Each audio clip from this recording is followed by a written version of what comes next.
28 avril 2026, peuple d'Afrique, recevez nos salutations. Les terreurs du GENIM, du FLA, viennent de faire tomber un narratif occidental vieux de plusieurs années. Certes, on va me dire, mais les GENIM, ça date de 2017. C'est le même groupe qui n'a fait que changer de nom.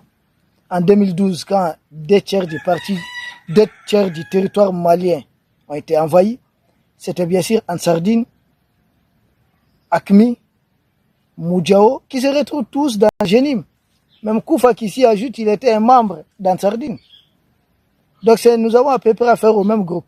Ansardine, Akmi, ça dit, on les appelle, voilà, ils ont juste des appellations. FLA dont on parle, c'était CSP il n'y a pas très longtemps.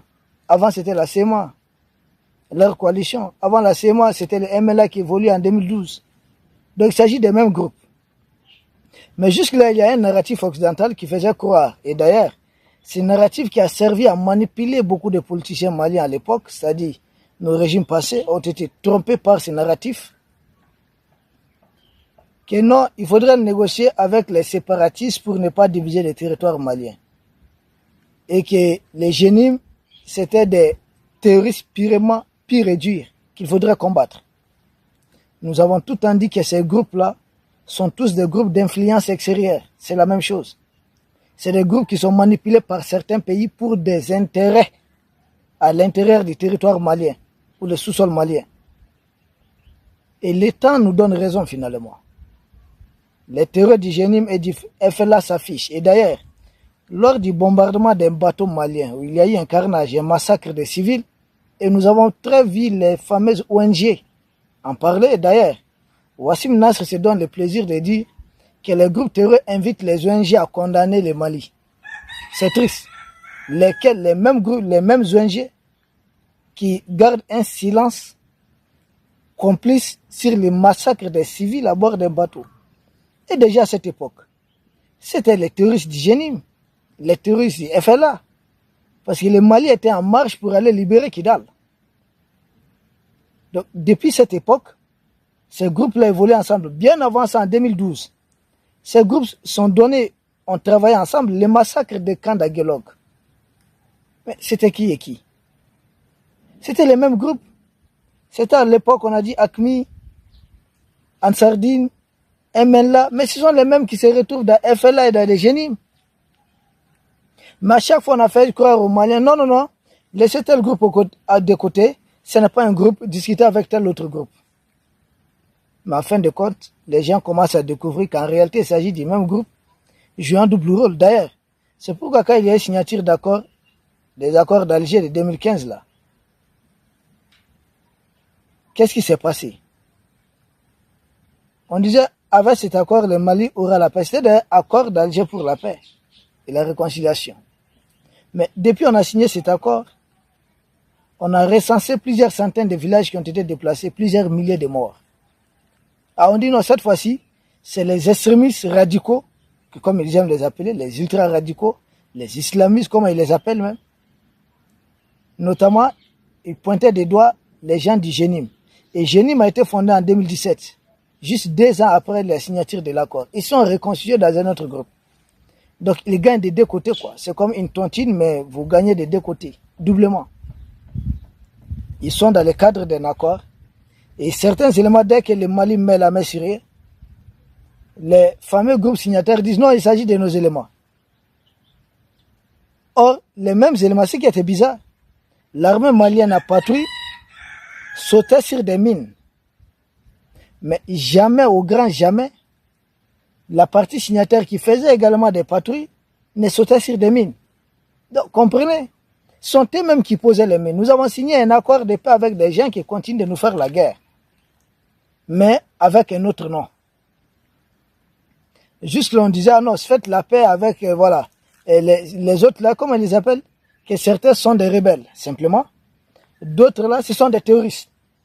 Et qu'il n'est pas question de discuter avec les terroristes. Or, en réalité, des deux côtés, nous avons affaire au même groupe. Tous sous influence, tous en mission. À l'époque, la jeune française faisait croire qu'elle combattait réellement les GENIM. Mais avec le temps, nous découvrons que c'est les GENIM aujourd'hui qui est en train de lancer au nom, pour les intérêts de la jeune française, des offensives contre le Mali. Donc, Jenim n'a jamais cessé, moi je me souviens, quand l'ancien Premier ministre du Mali a parlé d'abandon en plein vol. Il s'agissait de la France qui avait abandonné certaines positions à Jenim pour dire qu'elle allait combattre l'État islamique. Là encore, autre anarque que la France avait faite.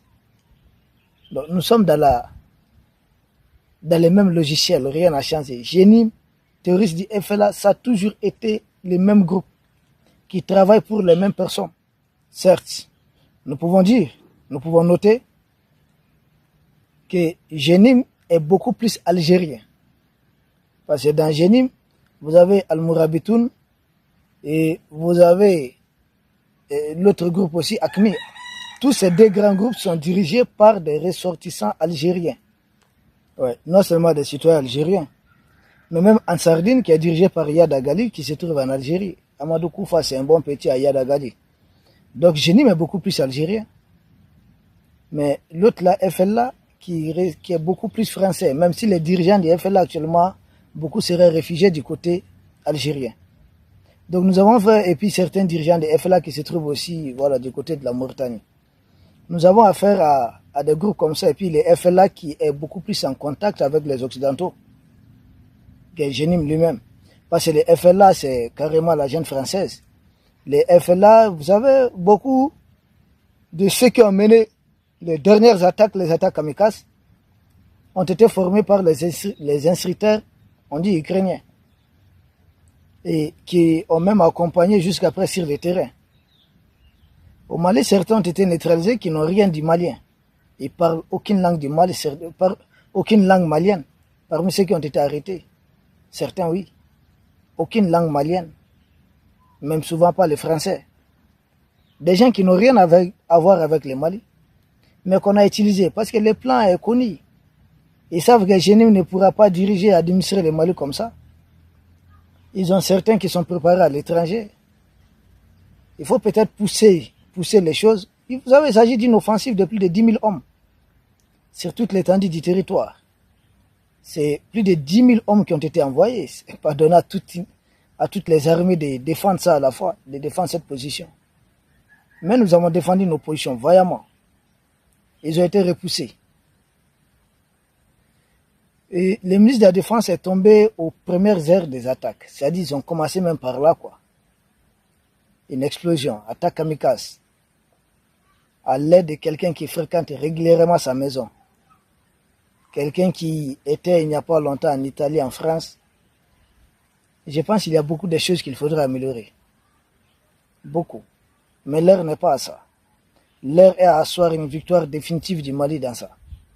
Comment lancer une contre-attaque, une riposte face à cette agression qui est, il faut le dire, dans le cadre de la guerre psychologique, a atteint le moral de plusieurs personnes. Beaucoup ont été surpris de voir qu'ils pouvaient venir jusqu'à peut-être essayer. Beaucoup ont été surpris. Mais c'est la guerre. Et à la guerre, il faut s'attendre à beaucoup de choses. Nos armées vont riposter sans doute avec nos partenaires et autres, oui. Nous demandons seulement des choses rapidement.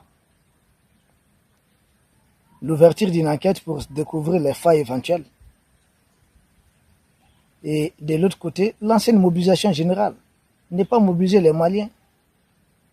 Ça colle pas. Nous avons atteint un niveau où, quand ils osent attaquer parce qu'ils étaient tellement affaiblis en brousse, donc ils savent que les villes ont été vidées des effectifs militaires qui sont déployés un peu partout en brousse, dans les forêts, dans les zones désertiques. Donc ils ont lancé une contre-attaque. Or, on avait presque très peu d'effectifs dans les casernes ici en ville. On a mis du temps. L'arrivée de certains renforts et les hommes qui étaient sur place, l'ennemi a été contenu et a été véritablement détruit.